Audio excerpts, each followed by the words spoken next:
Hey guys, it is April from Getting Huggy With It. Today I have a historical fiction book haul for you. I am so excited. You guys know how much I love historical fiction. I just can't seem to get enough of it. And my shelves are becoming more and more stocked with it. So I'm very excited. And I'm really proud of myself here because this is not exclusively World War II fiction. And you know me, I really seem to reach for World War II fiction overall. But we've got a really nice mix here. So let's get into it.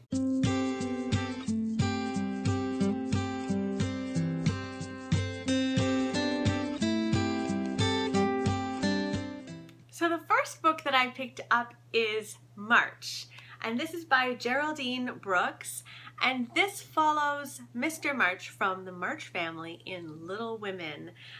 We all know in Little Women he goes off to war during the Civil War, and this follows what Geraldine Brooks thinks happened to Mr. March.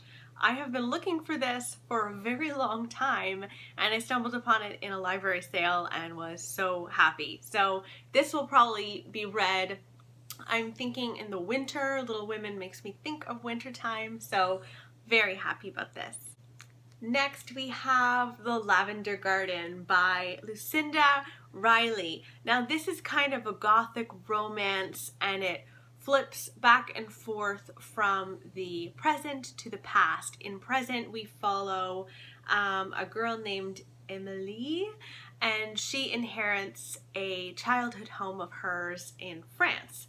And then we flip back to Paris, 1944, where we follow Constance, and she is sent undercover to Paris to be part of Churchill's special operations during the Nazi regime. This sounds wonderful. I've heard that if you like Kate Morton, that Lucinda Riley is someone that you should pick up, and for that reason, this is on my shelf now. I was also able to snag The Last Painting of Sara from Dominic Smith. Now this came out last year and was quite a big book. I couldn't believe that I found this at a library sale for, I'm telling you, it was 30 cents. And it's in like awesome condition. So what's interesting about this one is that it follows a specific painting, and the painting is called At the Edge of a Wood, and it follows 3 timelines. Amsterdam, 1631, when the painting was first created, and it was created by a woman named Sara Devaux. I might be pronouncing her name wrong. Sara Devaux?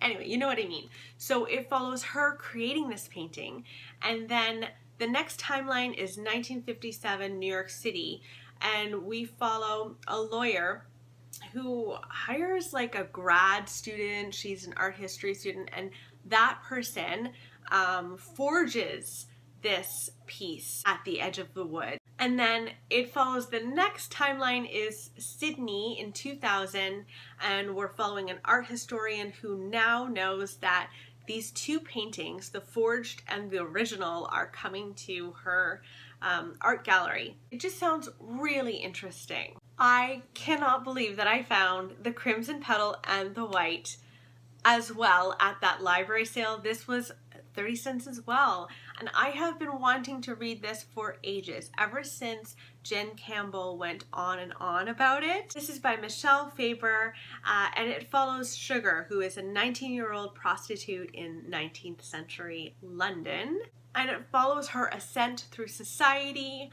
It sounds like she meets a cast of very interesting characters, and you know what I really love about this book is it's one of those floppy, oh God, why don't they just make all paperbacks like this? Because the floppier the better.